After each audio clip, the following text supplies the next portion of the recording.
ফলের দাম আকাশ ছোঁয়া। দেশি বিদেশি সব ধরনের ফলের দামই 20 থেকে 50 টাকা বাড়তিতে কিনতে হচ্ছে ক্রেতাদের।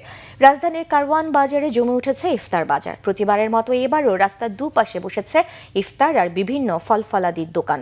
আরিফিন শাওনের রিপোর্ট।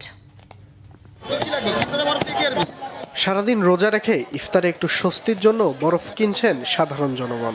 রাজধানীর কারওয়ান বাজারের রাস্তার দুপাশে বসেছে হরেক রকমের ইফতার ও ফলের পসরা। দেশি বিদেশি সকল ফল পাওয়া যায় এসব দোকানে। একটু ভালো ইফতারের জন্য দেশি বিদেশি বিভিন্ন ধরনের ফল কেনার চেষ্টা করছেন ক্রেতারা।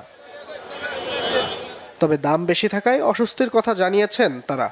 দ্রব্যমূল্যের দাম হঠাৎ করে দ্বিগুণ হয়ে গেল, এটা আমাদের জন্য আসলে কি বলবো, বিব্রতকর অবস্থা। জিনিসটা ভালো, দামটা বেশি, এটা দেখা যায়।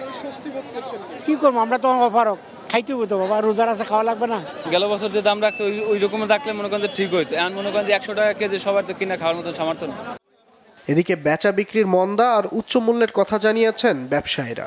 ভাই, ব্যবসা বাণিজ্য তেমন একটা ভালো না।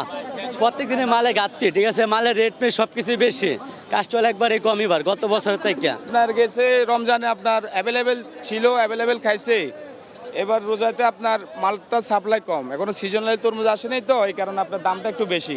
বাজার নিয়ন্ত্রণে সরকারকে তদারকির আহ্বান জানিয়েছেন সাধারণ ক্রেতারা। আরিফিন শাওন, বাংলা ভিশন, ঢাকা।